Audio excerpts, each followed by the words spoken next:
Mesdames et messieurs de la presse, bonjour. Bonjour.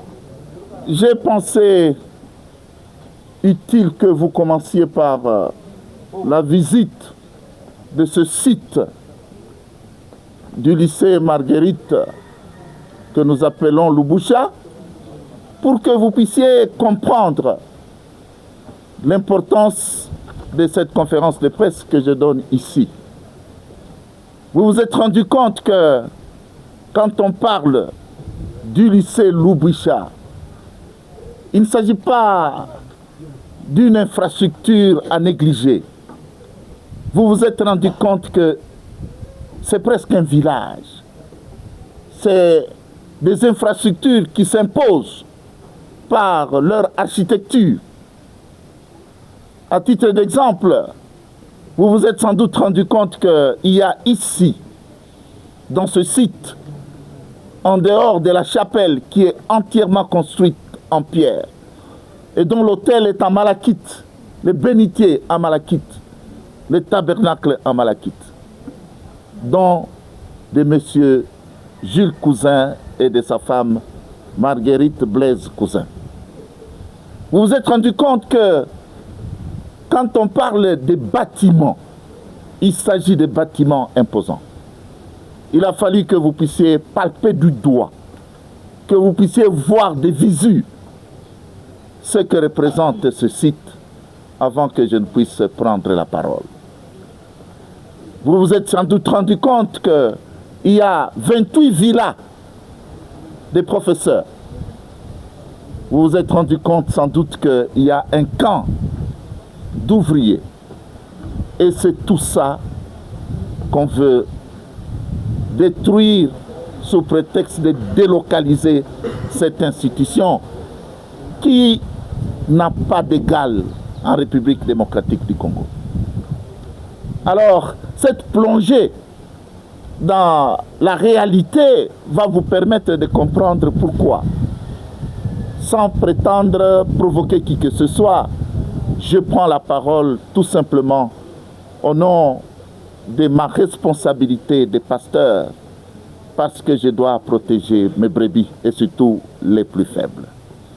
Je prends la parole non pas parce que je voudrais me mettre en vedette, mais parce que mon cœur est en train de saigner à l'idée de croire que cette infrastructure peut être détruite comme ça, sous prétexte qu'elle renferme dans son sous-sol des matières précieuses. Je prends la parole parce que, en tant que pasteur, mon église, qui est l'église catholique, est toujours du côté des faibles. Et c'est une église qui ne peut pas laisser pulvériser comme ça tout un système d'éducation au profit des jeunes filles. Je prends la parole parce que le sens de l'histoire, je pense que c'est une exigence qui s'impose à toute personne humaine. Sans doute que maman Blaise Marguerite, qui est en train de nous entendre de l'au-delà, doit se remuer à l'idée que ce qu'elle a offert à la jeune fille katangaise, aujourd'hui, on veut le saboter parce qu'il y a renversement des valeurs. Parce que, au-delà des richesses minières, on ne voit pas le bien commun, et surtout le bien commun au service des jeunes filles.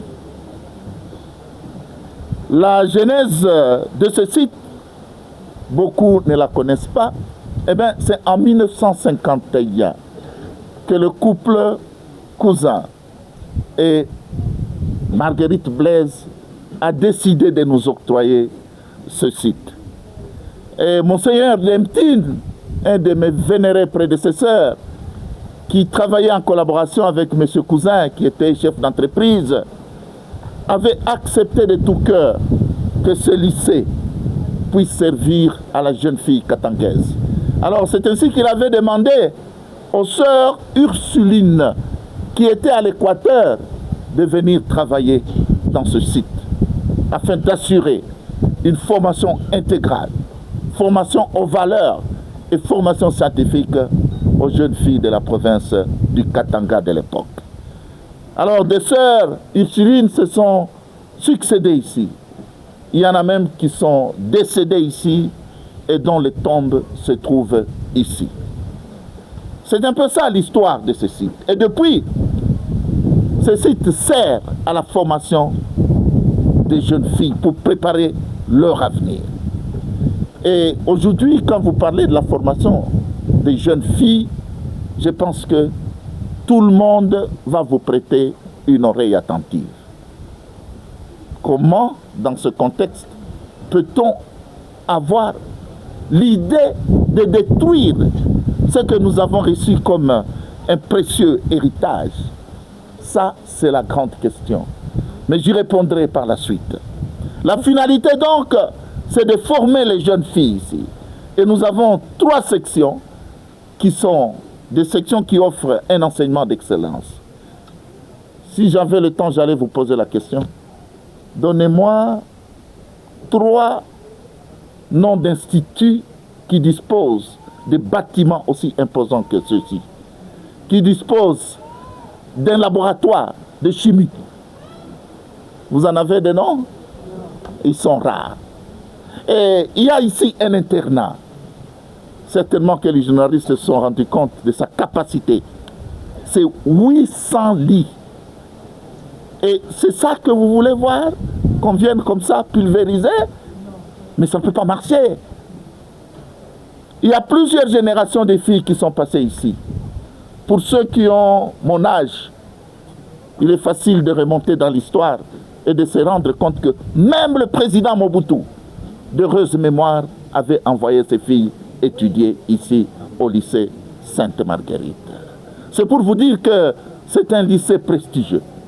Et aujourd'hui, les anciennes de Luicha sont partout. Je donne juste un exemple. La femme de l'ancien gouverneur de la Banque centrale, la femme de M. Moulongo, eh bien, a été formée dans ce lycée. C'est un lycée prestigieux que je ne veux pas, moi, voir partir comme ça. Depuis des années, il y a des sociétés minières qui sont venues s'installer autour. Mais je dois dire que c'est une implantation illégale, illégitime et inappropriée. C'est pour cette raison que je vous dis qu'il n'y aura pas de délocalisation de Luicha. Amen.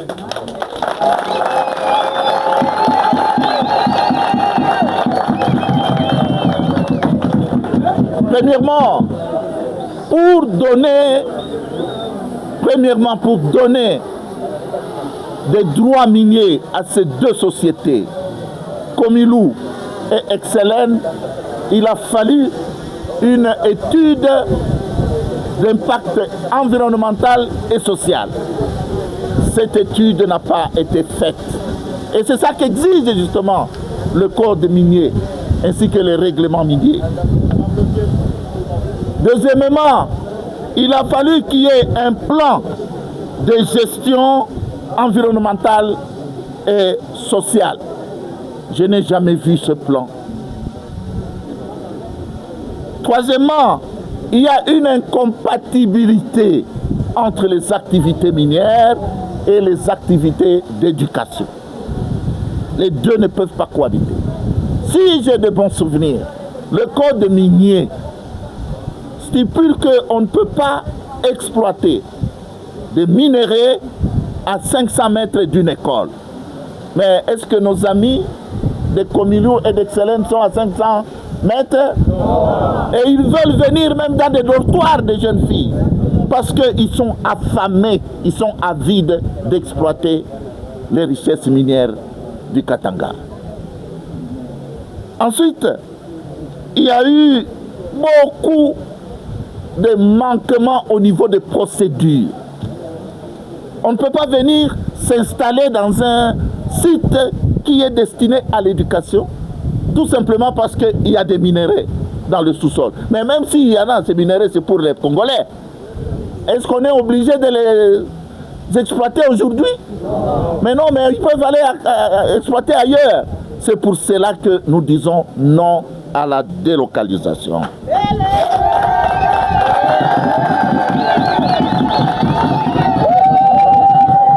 Une autre raison l'éducation de la jeune fille n'a pas de prix. On ne peut pas mettre une équivalence entre le fait de ramasser des produits miniers et de sacrifier la formation de la jeune fille. On parle de gender aujourd'hui. Même notre constitution, elle dit que même dans les institutions de l'État, il faut qu'il y ait 30% de femmes. Mais pour qu'il y ait ces 30% de femmes, d'ailleurs, moi je souhaite qu'il y en ait plus, mais il faut qu'il y ait des femmes qui étudient. On ne peut pas à la fois vouloir une chose et son contraire. Pour l'éducation de la jeune fille, l'Église ne peut rien sacrifier. Par ailleurs, il y a un patrimoine culturel ici. Le cimetière fait partie du patrimoine culturel. On ne peut pas sacrifier ce cimetière, ce patrimoine culturel pour laisser des étrangers venir exploiter des minerais ici. Maman Marguerite Blaise, une Française, la femme de M. Jules Cousin, repose ici à Luicha. Et c'est elle qui est le symbole justement de la promotion de la femme, de l'éducation de la jeune fille. Nous ne pouvons pas accepter qu'on vienne toucher à sa tombe sous prétexte qu'on a reçu des droits miniers.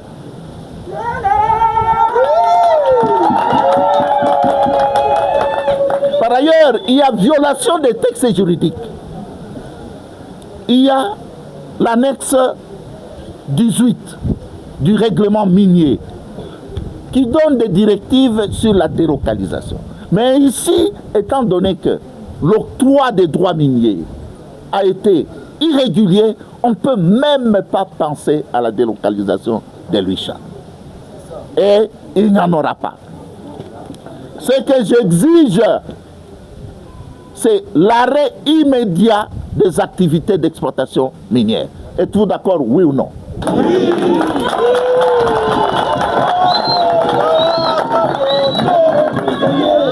Et pour cela, l'article 279 du Code minier donne à l'autorité provinciale le pouvoir d'arrêter, immédiatement de faire arrêter directement, de stopper les activités minières et puis de demander à ces sociétés qui sont en train d'exploiter ici d'aller ailleurs. Et c'est ça mon appel pressant, que chacun prenne ses responsabilités.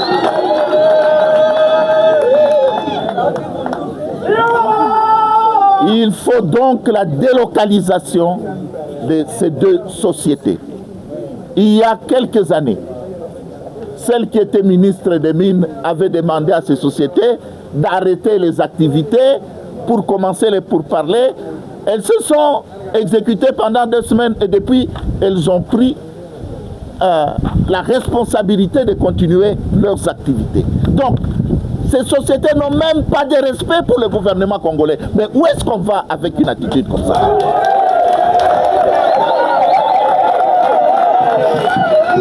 Mais avant la délocalisation, il faut réparer les dégâts.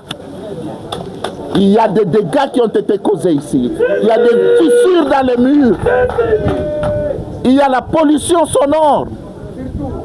Mes enfants qui étudient ici ont été dérangés. Elles sont traumatisées, nos filles ici. Nous avons même perdu une vocation. Il y a une sœur qui a perdu sa vocation à cause justement de cette exploitation minière qui est illégale et anarchique. On doit réparer même les dégâts causés sur l'environnement. Il y avait des arbres, de beaux arbres ici.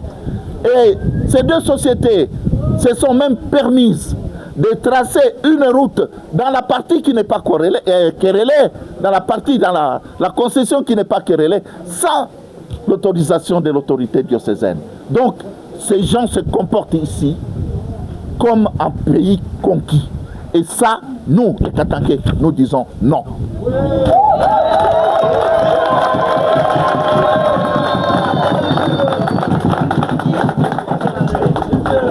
Il faut, avant que ces sociétés ne puissent partir, elles doivent reboiser et restituer la vêture forestière qui a toujours fait la beauté de Luicha. Il y a aussi la réparation par rapport à la diminution du nombre de filles. Beaucoup de filles n'ont plus le courage de revenir ici. Alors qu'il y a un dortoir qui a une capacité de 800 lits, mais là nous nageons dans les 300.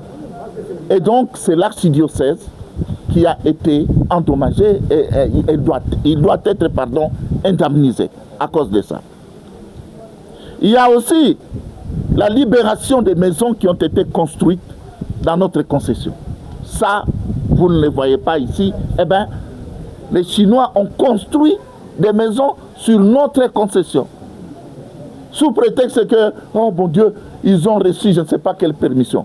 L'archidiocèse de Lubumbashi n'a jamais vendu une portion de cette concession à quiconque. Et comme ils sont allés construire là-bas, ils doivent libérer ces maisons, dédommager l'archidiocèse et restituer ces maisons à notre institution.